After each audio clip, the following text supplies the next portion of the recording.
around our relationship to money, especially as women. And that really is my sweet spot. There's just so much conditioning and so much we think we're supposed to do, not supposed to do, already supposed to know that nobody talks about, all those things. And so I work with women who are usually really successful, but they know there's like something underneath where they're either scared they're going to be found out, or they don't feel like they have it all together, or they feel like they're missing something that everybody else knows. I was raised by a single mom, and I mean, we had very, very little. And my story kind of starts when I was 5, to be honest. I was watching the Nutcracker on TV and I was like, Mom, I want to do that. I'd never seen dance before. I didn't know what it was. And I was like, I want to do that. And we had no money.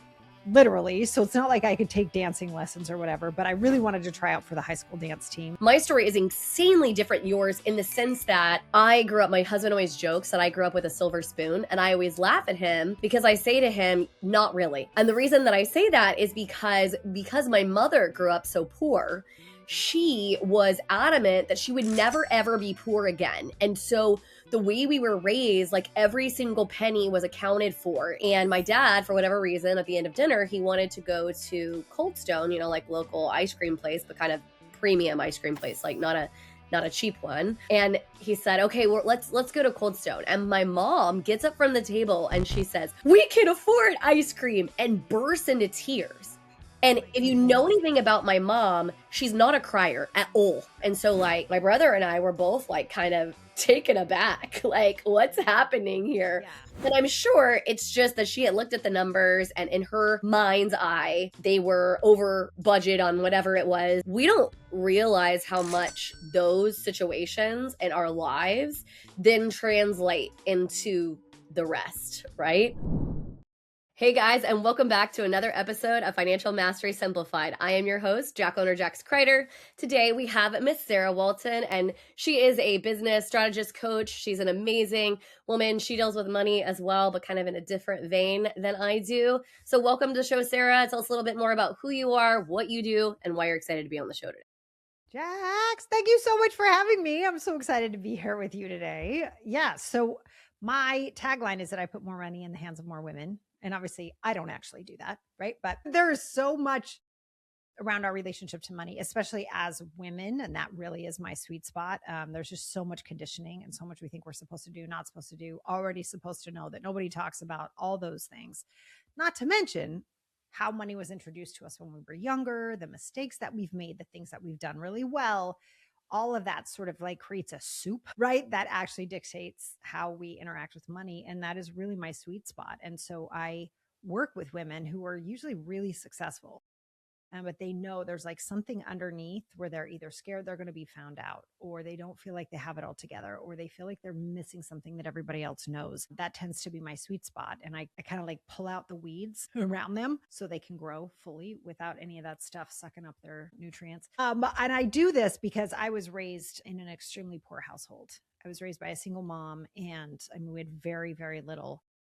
And my story kind of starts when I was 5, to be honest. I was watching the Nutcracker on TV and I was like, Mom, I want to do that. I'd never seen dance before. I didn't know what it was. And I was like, I want to do that. And we had no money, literally. So it's not like I could take dancing lessons or whatever, but I really wanted to try out for the high school dance team. And so over the years, I learned how to dance by watching MTV, which I know is no longer on. I'm very sad about this, but I learned how to like dance by watching Janet Jackson and Paula Abdul, my heroes. Anyway, it came time to try out for the team, and I was so excited. I had worked so hard, and I made the team. And I was in this small community, and people were bringing over flowers, and everyone was so excited for me. This was a really big accomplishment. And then we got the letter that says how much the dance costumes are going to cost. Right. And Jax, I don't know if you've ever had one of those moments where you like watch yourself have an experience. You're like, well, that's happening. It was kind of like that, where, you know, I'm looking at the shoes, the costumes, the jacket, the entrance fees, all this stuff. And I'm like, there's no way. And I'm watching this dream just vanish. I'm just watching it evaporate. And as you can tell, I kind of have a little bit of energy. So I got me too. Risky. Yeah, that's my girl right there. And I got a job at the mall. I went to the mall, I got a job, and I was selling knickknacks that nobody needed, but it was the 80s, so it was cool. And I get my first paycheck, and I'm so stinking excited. But I don't have my own bank account. So my mom takes me to the grocery store where they had like service desks where you could get checks cashed. So we're walking into the store together. It's me, my mom, my younger half brother. We're just the 3 of us living at home. And I walk into the store with my check. And as we're walking in, my mom says, hey, Sarah, the strawberries are on sale. Can we get some? And I'm like, okay, I'm thinking of the deposit on my costumes. I'm thinking of the stupid strawberries. I'm like, yes, we can do both. So they go to get the strawberries. I go to get my check cashed. Now I have the money in hand. I'm so stinking excited. And I walk over to the express checkout to get them, and they're not there. And I'm like, where did they go? And I start looking up and down all of the aisles, and I see them in line with a cart full of groceries. And it's a cart full of groceries I know my mom can't pay for. And I'm looking in the cart, right? And it's like my brother's favorite breakfast cereal, some milk, some bread, some lunch meat for his lunches, the damn strawberries, right? And I'm standing there, and Jax, I know I can pay for the dance costumes I've wanted since I was 5, or I can buy food for my family, but I can't do both. And in that moment, at 16 years old, I decided I would never be able to take care of my family and myself at the same time. And so I became the first woman in my family to go to college. I have 65 cousins, so that's saying something. And after college, I lived in France for a little bit. I worked with the homeless. And then when I came back to the States, I moved to New York City. And I was like, I'm going to just make something of myself. And I'm working. Now I'm married. I have 2 kids. I'm like a senior vice president. I have all these perks. I have this beautiful glass office, right? I have a staff of 25. I can tell what to do. I'm running $100 million in this P&L that I'm in charge of. And I hate myself and I hate my life, and I'm sick all the time. And I was basically a skeleton with hair. There was this one day where my daughter called me, and she was just like, Mama, I miss you. And I hung up the phone and I listened to the clock tick away the seconds of my life. And I'm like, I can't get that second back, and I can't get that back, and I can't get that back. And that was the day I quit. I got up and I was like, we're going to redesign my department like this, and I'm leaving. And I don't mean to leave people hanging. In the grocery store that day, I bought the groceries, and another woman in my neighborhood heard what had happened. She was another dance mom, and she paid for my costumes. Wow. It's awesome. And I think that was kind of like my first introduction to what happens when women have money. And Right. then in 2019, I held a conference. I went back to Salt Lake City, where I'm from, and I held a conference there. And people know this story. It's kind of known as my grocery store story. And this woman who bought my costumes was in the audience, and I got to bring her up on stage and thank her publicly, which was like the highlight of my life, right? Yeah, for And then sure. she passed away in 2020. So it was really cool that I got to do that with her and thank her publicly. But she's the one who really showed me there might be a different way Yeah. to deal with money. And then I think also in my office that day, I realized, a 16-year-old girl had been running my life. Yeah. I was gonna So I was say, like, let's not do that. we don't realize like how big of patterns. I talk actually a lot on the podcast about intentionality, about like the patterns running in the background, what's going on like from our families and things like that. And it's interesting because specifically generational patterns really keep us stuck more than we realize. And so my story is insanely different yours in the sense that my husband always jokes that I grew up with a silver spoon, and I always laugh at him because I say to him, not really. And the reason that I say that is because my mother grew up so poor, she was adamant that she would never ever be poor again. And so the way we were raised, like every single penny was accounted for, and she wouldn't do and so she had, and I don't think she did it on purpose. She had this very like scarcity mentality, like it could just like go up in smoke in a minute. So she was gonna just like hold everything like this. And so even though I got to do things that most kids who maybe didn't have any money, didn't get to do. Like I got to do those things. But at the same token, there was some very underpinning of like scarcity that sort of like was in the water, right? I mean, we very rarely went to the movies. And if we did go to the movies, we absolutely were not allowed to have popcorn or drinks. Like that was a luxury and nothing that we could afford. I mean, I joke, and this story is so funny. So my parents had bought their dream home, okay? And my parents both worked, but my mom is self-employed. She's interior design, and she worked my whole life.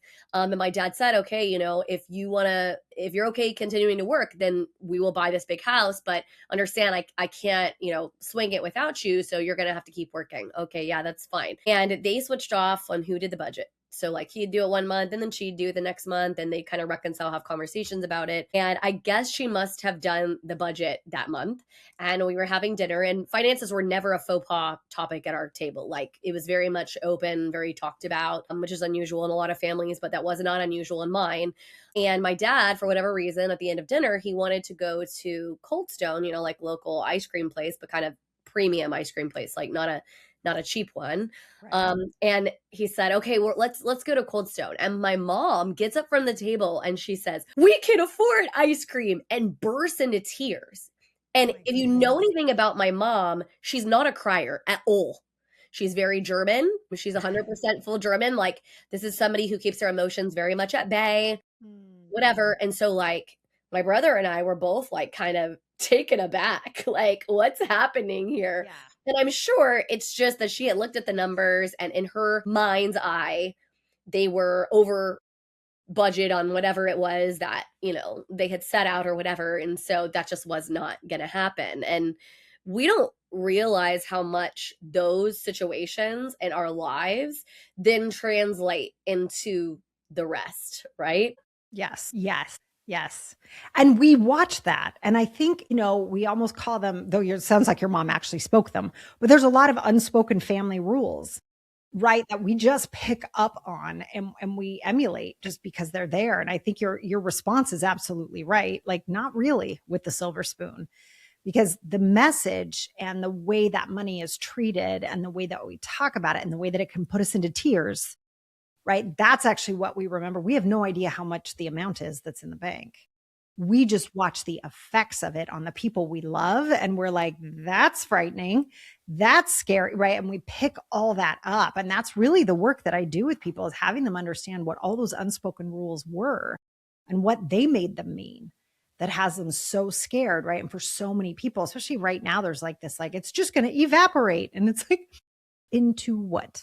Right? Like, where is it going? Right? And really getting that a lot of this is what I call a wealth consciousness, right? Like, this money that's out there right now, they couldn't even print enough, right? Like, it Correct. doesn't really exist, right? That we couldn't print what we have. It's a consciousness. Is it being kept track of in computers? Yes, it is, but it's not really there. It's a consciousness. We all agree that it's there, so it's there. And so that's always been the truth ever since we pulled it apart from gold, right? That's been the truth. And I think people are just really starting to understand that it's got to flow and it never really goes anywhere. And I think that's people have the hardest time with. I was joke around last year. So I finalized my divorce last year, and it's just me and my teenage daughter in the house now. And oh my God, we have so much fun together. We pretend we're the Gilmore Girls, but don't tell anybody. Anyway, we have this blast of a time, right? And last year during her winter break, I surprised her with like this first class trip to Disney World. We had, oh my gosh, 5 That stars. sounds Totally so much recommend. fun. We had the best time, right? We got, speaking of popcorn, we got like the candied popcorn every night on the way back to the hotel. Like, we just had so much fun. And I remember somebody was like, yeah, but now that money's gone. And I was like, at a conference, I was like, that's such a great thing for you to say. So let's look at where it actually is. Right? It went to all those actors who work at Disney who get health insurance. God bless, right? The costume designers, the people who sew the costumes, the people who do the makeup, the people who are the chefs, the people who brought us food, the people who cleaned our rooms, the people who sweep the floors all day, the engineers, like all, like, oh my God, it didn't go anywhere. It's all still here. And people go, and I love teaching that about money, because it's still all here, and we have it like it's going to just disappear somehow. And it's like, well, no, you got to jump in the flow and be in there with it. But there's always opportunities to make money, as long as you understand that money will always flow to where the perceived value is highest. So if you are the person offering something with a perceived value, right? You're helping someone with something that's causing them pain. You're helping someone get through something faster. You're giving someone a great experience. They'll pay you for that. For sure. And then you go pay people for the same thing, and we all win. And I think when people kind of get that swing of it, things start to really shift, and they end up making more money, which is hilarious to me. Well, yeah. What's interesting too is I don't understand the link. We tie a lot of our identity to money. You know what I mean? Because the truth is, and part of the reason the show is called Financial Mastery Simplified and not financial, like lot of money, you know what I mean? Or something like that, is because the truth is that everybody has a different idea of like how much money they want, like what they want flowing to them, how they need this to look, right? I mean, I see this and deal with this in mortgage all the time. Like we've got people who want to buy an empire of houses, right? They want to buy a million of them. And then we have other people who want like a 1,000 square foot house, and like that's good for them. Like they don't Right. they don't want or need any more or whatever. And so you have to like go through too and find out, first of all, are we making those decisions out of fear or something else? Are we making those decisions out of like true wholeness? Like where are we at, right? Is that what we're looking for? Is that what we're trying to seek out? Or is it coming from, like I said, is it coming from fear, from scarcity, or even this need of like keeping up with the Joneses or all of these things? Because I think that what's interesting is I see both sides of the fence. Like I see people putting money in flow, but they don't really have any intentionality or any plan of like what it looks like. And so it's amazing to put it in flow, but we still have to have kind of a construct of like, where are we going? Money still needs a plan. It still needs some direction to see like, how that can move. But then also you can do the opposite, which is so fearful, holding on to it, never letting go, being afraid it's going to disappear. Because I mean, I can tell you, I know some people who make a lot of money. And one of them that I know who I'm fairly close with lost their job like that.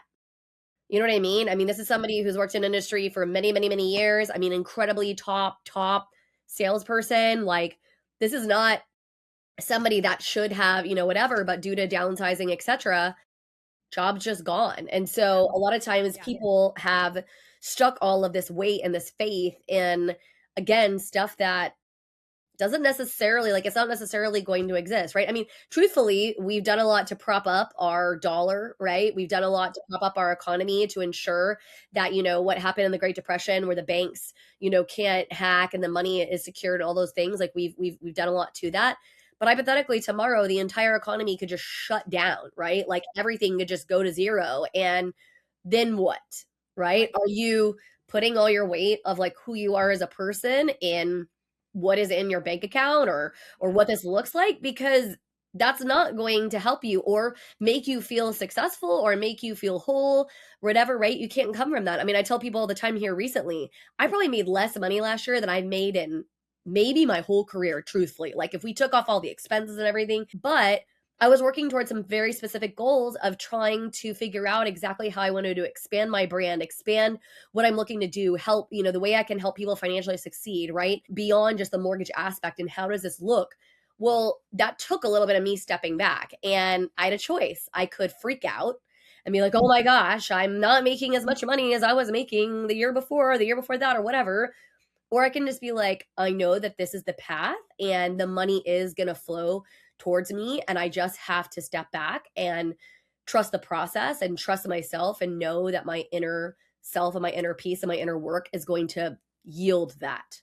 But it's terrifying. It is. It's never comfortable. No. We don't like it, right? It's so attached to our safety for so many obvious reasons, right? It's so freaking uncomfortable. But actually, how we interact with that money, those numbers, and what we make those mean is everything, right? Because we all know people like your mother, right? At that moment about ice cream, just losing it, right? When the reality was that it probably would have been okay, but we don't feel that way. And that is actually the toll, right? This is why that feeling that has people work and work and work and work and work and work so that they're on their deathbed and they're like, I really wish I hadn't worked so much, right? It's that fear around the money that actually has to get, I want to say like elevated, right? Like there's so much we can do to heal that.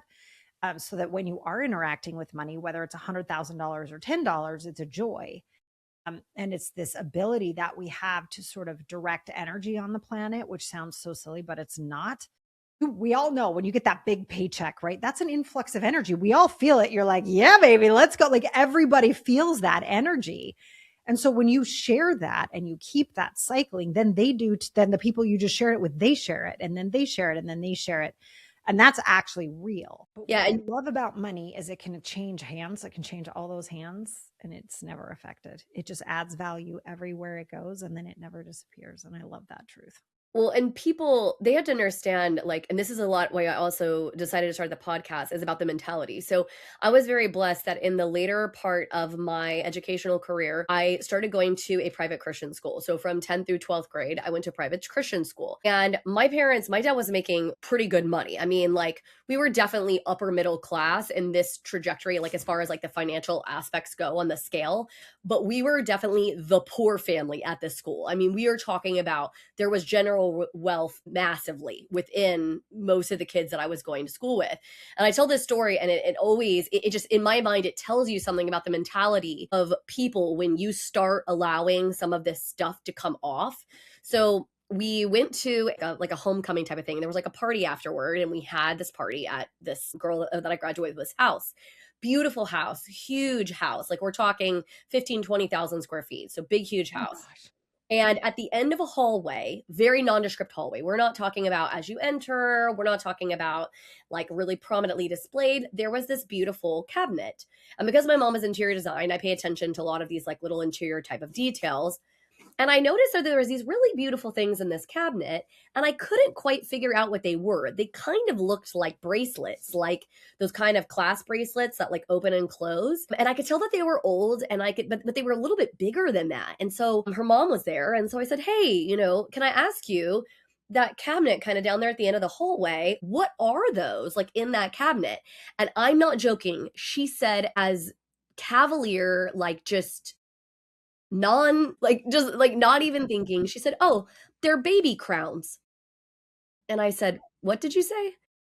"Baby crowns." I said, "Oh, like crowns, like royal crowns?" She's like, "Yeah, I collect them." Again, just super nondescript, like no emotion, no like, holy cow. I love it. And for me, it was a huge representation of the mentality of where she was at. Right. If any general person, right, like the regular general public owned baby crowns, like crowns from royalty. So think about how rare that is. First of all, to have a crown made for a child, and then there was only so many royals in the whole world, right? Like at any given moment. And then for you to own not just like one of these, but like a collection of them, like there had to be 6, 12, I don't know, something like this, right? In this little case, any of us would have been like, "Look at my baby crowns." It would have been like the first thing when walking in the house, like, woohoo.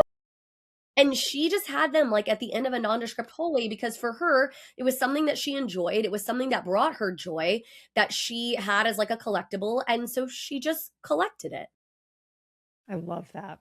Stay tuned. We'll be back right after this message from our sponsors. Welcome to Financial Mastery Simplified, your go-to podcast for making smart money decisions. We break down complex financial topics into easy-to-understand advice you can use every day. Our experts cover everything from budgeting and saving to investing and retirement planning. We give you the tools to take control of your money and build the future you want.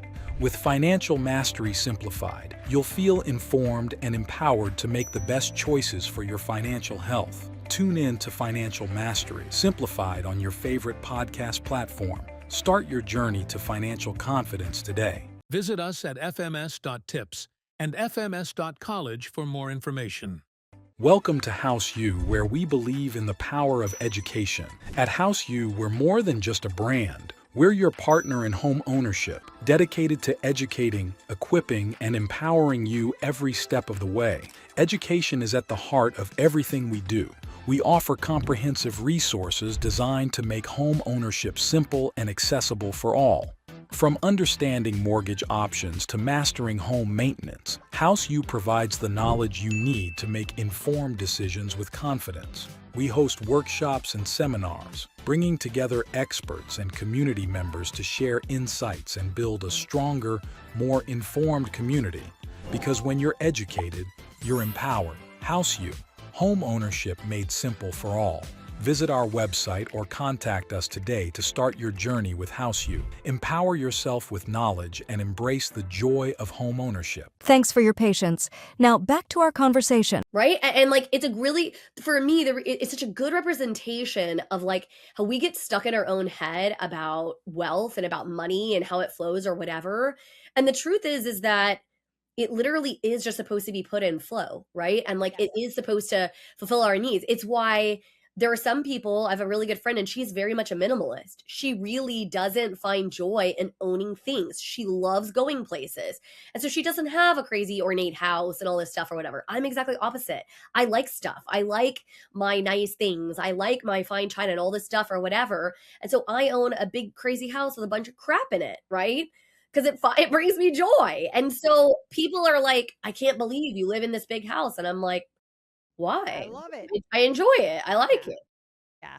And that's the thing about money too. I always say to people, they're like, I don't know. I usually start with people. I'm like, what are your values? Right. I think it's such a great way to have a money conversation. 100%. They're like, I don't know. And I'm like, pull up your credit card statement and I'll tell you what you value. Right. And that's great. That's not a bad thing, but that's what money's here to help us figure out. Like for some people, it is travel. Right. For me, it's first class. Like I can't go places anymore unless I just have this thing. Right. But I'll wear t-shirts. I don't care. You know what I mean? Like we all have our things. I don't care what car I drive. Could not care less. Love jewelry. Right. Like we all have our own things. And that's the beauty of money, is that we really get to use it almost as a form of self-expression. And I think if we could understand that versus having it mean anything about us, right, like we're of quality, we're worthy. It's like, no. We just get to be more self-expressed. And I just love that about money. I think it's so cool. I love that story though. You're like, I own a big house full of crap. That's hilarious. No, I really do. I mean, it's like a big 10,000 square foot house. It's like this crazy monstrosity. But I mean, like I said, I think you're exactly correct. And I think that's why some of the other reasons that I'm always constantly on the podcast talking a little bit about this, because I feel like a lot of financial gurus, what they're trying to do is tell you how you need to be successful with money. And the truth is there is no one right way, right? Because even if, you know what I mean? Like your comment is like, oh, you have to travel first class. So for me, it doesn't bother me to travel and coach or whatever, if that means I get to do more when I'm wherever I go, right? Like, do I get to buy more stuff to bring back because that's really cool? Like, I like the experience of being in my home and picking up the item in my kitchen. And I remember that experience of being on that trip, and it brings me kind of back to that place or whatever. So for me, I won't remember if I slept or not comfortably on the plane. Like, I don't really care. Right. And there's nothing wrong with that, right? Like I have a friend who's very much like that. She got to travel first class, and that's great.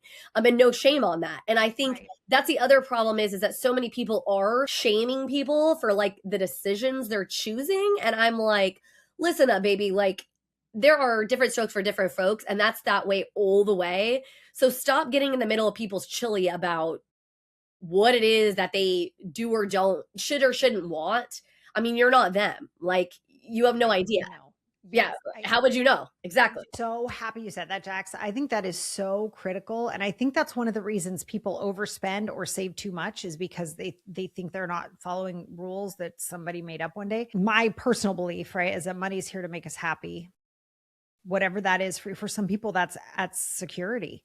Awesome. Then it gets to buy you security. That's fantastic. But this idea that anyone could ever tell someone else how to spend makes me nuts. And it just shows, I think, anytime, again, my opinion, anytime someone tells someone else how to spend money, there's something that person hasn't healed. Right? Because Agreed. Why do you care how people are spending money other than you want to help them be happy? And you can't say what that is for other people, right? For some people, it's like super fancy underwear. For some people, it's a car. Like we just can't. And for me, I'm not going to arrive in Italy feeling like a feral animal, right? Like we all get to do these things the way we want. And it's about being happy. Mm-hmm. And I think if we can really sort of respect that in each other, this is going to sound like I'm so trying to make this into some big statement, but can you imagine how much happier everyone would be? Yes. If they really believed they had the right to spend their money the way they want, and not in a defiant, like, F my parents, if they're like, no, I just get to spend the money in the way that brings me the most joy. Do you know what a happy place would be? Like, Correct. Everyone would be so much happier. And it's almost like granting, it's like a shared humanity thing. Like we're actually really allowing each other to just be who we are. And that says so much about who we are as a society when we stop telling other people what to do with their money. I was going to say, yeah, I absolutely get really mad. I always jokingly say that I'm the anti-Dave Ramsey. It's not that I don't believe some of the tools and the things he preaches don't work. They do, right? Like the debt snowball absolutely works. It's absolutely a very legitimate way to pay off debt. And if that's the kind of discipline or structure you need to be able to do that, absolutely. I am pro you going down the path of whatever it is that is going to work for you. What I'm not pro is shame. I'm not pro, well, you have to do it this way or else. I'm not pro, well, this is the only way to succeed or whatever the crap. Like, no, absolutely not. It's not true. It's categorically just not true. And so for people to be spewing this, I think, look, the only exception where you're allowed to speak to what somebody else spends or how they deal with their money is if they're asking you to contribute financially. So if you are being asked to contribute financially, and it's important for you to remember that if that is what the situation is, you are allowed to set a hard, firm boundary, and no is a complete sentence, right? So you can have this, and this includes your adult children, because I see this happening a lot right now with people putting themselves into financial harm's way with student loan debt particularly, right? We have this 18 to 22-year-old, young adult who is going into the world, and we as a society have basically written them a blank check and said, go, you need to spend 4 years going to college and sowing your wild oats or whatever we're doing here and / learning. And understand, I'm very pro education, but I am very anti putting yourself into hundreds of thousands of dollars of debt, whether it be them or you, where we don't have a plan. Like what's happening? How are we utilizing this? What is Okay. right? Like that's not okay. And so you are allowed to have a conversation with somebody and say, hey, these are my limits and this is the hard line. You know what I mean? I mean, my parents were really adamant that because they came out of college with a little bit of debt, that they didn't want my brother and I to have it. And so they did something. We live in Texas, and there was a program called the Texas Tomorrow Fund. And basically you could prepay 4 years of state school up front. And when the year that you finished paying it, you paid however much 4 years would cost at that moment. So in essence, you sort of froze the window of like how much it cost. Okay. If you will. And they did it for me, and they did this for my brother. And my brother decided he was going to be a typical young adult, and he was going to take a senior lap. Okay. So that 5th year. And my mother, who is very logical, I told you she's German, very logical woman, very financial. I had to read Sound Mind Investing in 7th grade. So yes, very like we needed to learn and understand all the things. She said, that's wonderful. We will not be paying for your senior lap. Right. You can use whatever is left in this, whatever. We will give you a little grace and give you until maybe December to help with some of your, rent situation. But at that point, baby, you're off the payroll. So what you do from here is your choice, but this is what it is. And my brother said to her, let me guess, this is to teach me a lesson. And she said, you got it, baby. That's it. It's to teach you a lesson. I love your mom. She's a very fiery woman. If you wonder where I got all that fire from, well, it comes from me generationally. It's just like passed down. My 4-year-old is the same, which is very scary to me. But it's going to be awesome. Anyways, so she tells my brother that. So magically he figured out how to get out in December. And so he didn't have to incur really any more debt. And so, if you are dealing with that situation, just know in here that what Sarah and I are not suggesting is that you just write blank checks for people in your life so they can spend your money freely and you're not doing it. That's not the answer. No, I think what's happening too with these young kids, the reason I say so adamantly, no, that's not okay. Couple things. One, when we're dealing with money, it's important to say no to ourselves sometimes, right? For sure. Not out of like, my God, I have to be deprived, right? But like also really make sure that's what you want. Like wait a little bit. It's okay. It's going to be here. Take a pause. Okay. So there's that piece. I think that's a really healthy relationship to money. And again, that's a very abundant way to deal with money. For sure. It's in scarcity, we make really stupid decisions and we buy stuff we don't really want and we spend money when we don't really want it because we're freaking out, right? So the more you keep your feet on the ground, the more you're like, actually, I don't really want that, right? I think it's important to have that ability with money. But the other is for this young generation coming up. Oh my gosh, I just want to hug every single one of them because boy, are they in for it. One, it is a lot harder. I think that's real. But the other thing that's happening is there's so much designed to snag them for the rest of their lives, right? Starting with student debt and then all the credit cards they get handed in college and then all of the other things they get handed after that. And I mean, I don't have a single day go by. I don't even know how the hell I got on all these lists, but I get 5 or 6 calls a day for a $9 million loan. I'm like, I didn't ask for that, right? It's nonstop. And so the reason I say that's not okay is we have to allow the people in our lives whom we love, we have to allow them this space and time to create their own relationship with money too. For sure. I don't think we're doing that very well right now. Yeah. It is super, super important. And it is the hill that I will die on, is that you have to have these conversations with your kids about money. And so many people are terrified to do it because you feel like you're not good enough. I'm not good enough with money. How could I possibly teach my child? And I hear you and I understand. So you've got two choices here. You either can do some kind of a program or some kind of information or a podcast or something that you can listen to that can help give both of you information, right, together, and you can kind of do it that way. Or you can at least try to teach them some of the things that you know that they just don't know. You do know more than you think, even if you're not perfect with it. You're not, just the most amazing thing. And I mean, I throw myself under the bus all the time on this show that I deal with money all the time and I'm not perfect with it, like you were talking about making decisions out of scarcity, right? And sometimes we have to take a little bit of like a pause. I joke all the time and I point behind me to my 14,000 purple cups. Did I possibly need 14,000 purple cups? No, absolutely not, right? Did I probably buy some of them because I thought, oh my gosh, I need this? And that scarcity thing was building up in me, from my childhood. And so I snap judgment, buy the thing. And then I'm like, I didn't need 1,400 cups. Like, what was I doing?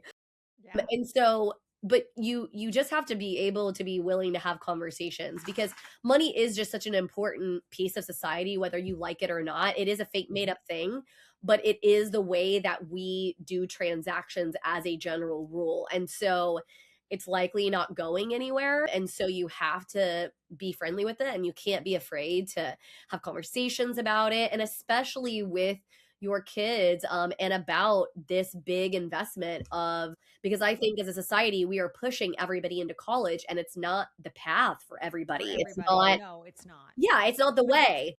Yeah. And that's just more of the same thing, right? Like we can't tell other people how to deal with this. Exactly. Yeah, I think you're absolutely right about that. And I wish more people did talk about it because, I mean, my belief is money is the most powerful tool we have access to, and then nobody talks about it. It's like, no. It's like that's one of the most important tools you're going to have access to in your entire life. We don't not talk about this. And that it doesn't have to be scary. And I'm also not a fan of Dave Ramsey, but he does say one thing that I really like, and that is that money is a fantastic servant and a terrible master. Absolutely. That is one thing I do love about the rest of it. I could toss. But that I think is so important for us to understand. There is a role we can play here. Like we have the control here. When we weren't taught about it, or our parents didn't talk to us, or someone acts like you're just supposed to have it because you're just supposed to know. It's like, we don't do that about anything else. Like I don't like even get a phone without a freaking manual anymore, right? Like everything comes with a manual, money doesn't. And so we need to take the time to learn about it and talk to each other about it. It's so critical. It's like, why make that hard? It doesn't need to be hard. Well, and find other people around you. Surround yourself with people who, can help you and answer you about stuff or whatever, right? Professionals, experts. I mean, we joke all the time in my industry on the mortgage side. Like I was literally having a conversation yesterday with a client. She's going through a divorce and it's a very sad situation where her husband had all the control of money. It was kind of a financial abuse situation. And she just really feels at a loss. Like so much so that she was literally, and this broke my heart, was in the hospital with like almost stroke level blood pressure. And why? Because she had let herself just like really stress out. And I said, first of all, he's not worth it. And second of all, this is just money. Like you can make more of it. Like it is in flow. Like do not allow yourself to put your health at risk for something that is, first of all, fake and made up. And second of all, it can literally evaporate in a second and appear in a second. So like, don't put that kind of pressure on you, baby. Like it is not worth it. And what I told her is like, hey, once you close on this loan, you're not stuck like Chuck. Like you can come back, you can have Right. conversations with us. We will help you or whatever, right? Like, and I think that's what a lot of people think is like, oh, well, unless I'm paying boatloads of money, then, they are not going to have a conversation with me. Most professionals, like they want to help. That's their aim, right? That's their heart. They're going to try to give you information. And so before you just jump on out there and make the decision that you're not quite sure if it's the right one or not, have somebody in your corner who can ask you hard questions, because that's really what it's about. It's about, yes, putting money in flow, but also putting in money in flow in an intentional way that aligns, like you said, with your values, with what you're looking for, with what you're seeking, not because somebody told you to do it, not because you're coming out of a place of like scarcity or fear, but because you're like, this is going to enrich my life. This is going to propel me, my message, my purpose forward. And money is so powerful to do that. Yeah, it's beautiful. And I really appreciate, one, I so appreciate you sharing that story about that woman, because that is just so unfortunately common, right? It doesn't have to It be is. divorce. It can be whatever is the stressor. There's something I teach a lot, which is most people have money and time confused. People think that money is finite and we have all the time in the world.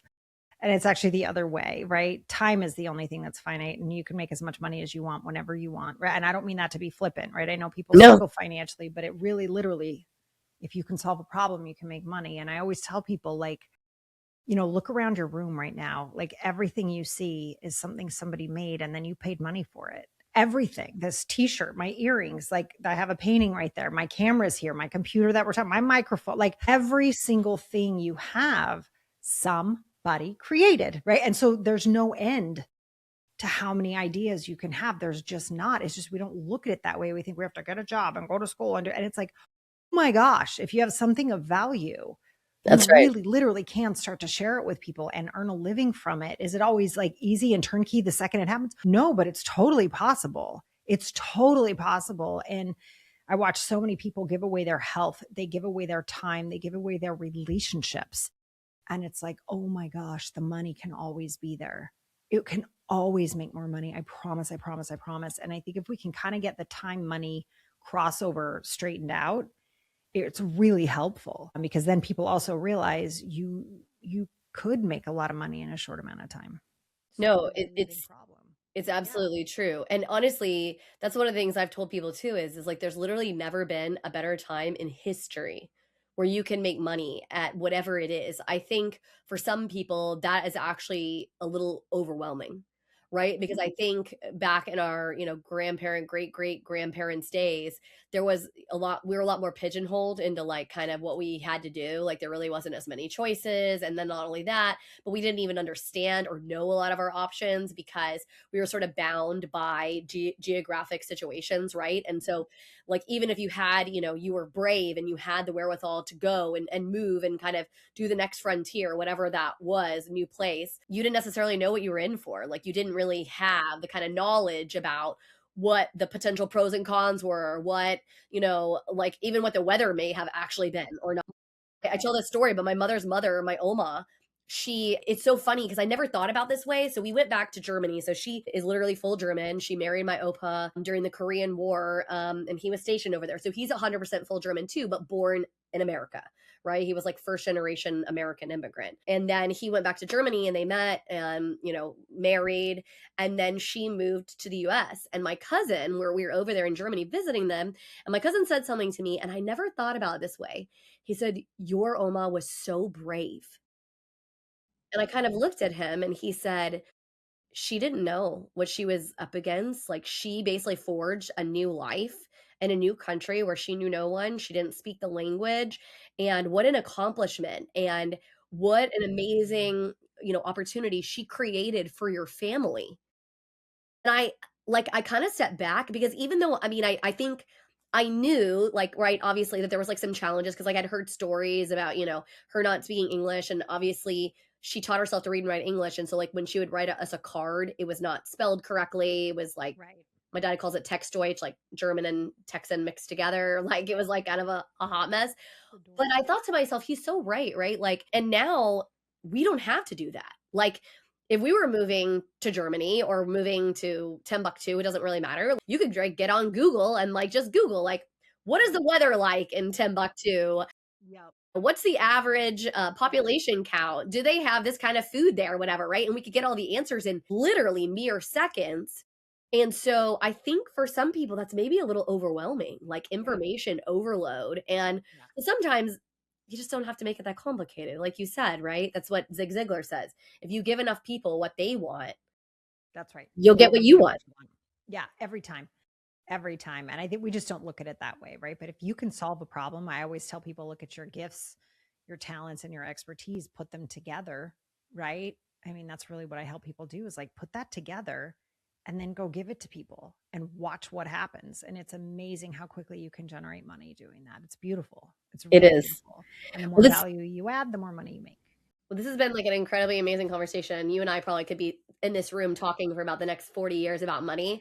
And nobody probably wants to listen that long of a podcast. So we'll let the listeners go. But I do know that you have something that you would like to offer the listeners. So tell us a little bit more about that as we close out. Yeah, I love it. So anybody thinking about starting a business, right? Or people who are already in a business, I have something called the Freedom Calculator. And it actually helps you calculate based on your current lifestyle what you need to make in order to feel free. So it's not a planning document as far as like retirement and all those things. It's like on a monthly basis, what do you need to make in order to feel free? And I love giving that to people because as soon as the brain has a number to work towards, it's going to start to find it. It's so cool. I've had people I don't even know be like, oh my God, I got your calculator. I started making that money the next month. I'm like, it's wild. When you give your brain something clear to focus on, it will figure it out. It's just so cool. And then there's a bunch of marketing tips and things like that on the other side of the calculator. So you can grab that. It's just sarahwalton.com/freedom. I love that. Well, thank you so much for this conversation and for being our guest. Such an amazing conversation. And hopefully you guys found some value out of this. And we will see you again next week on another episode of Financial Mastery Simplified.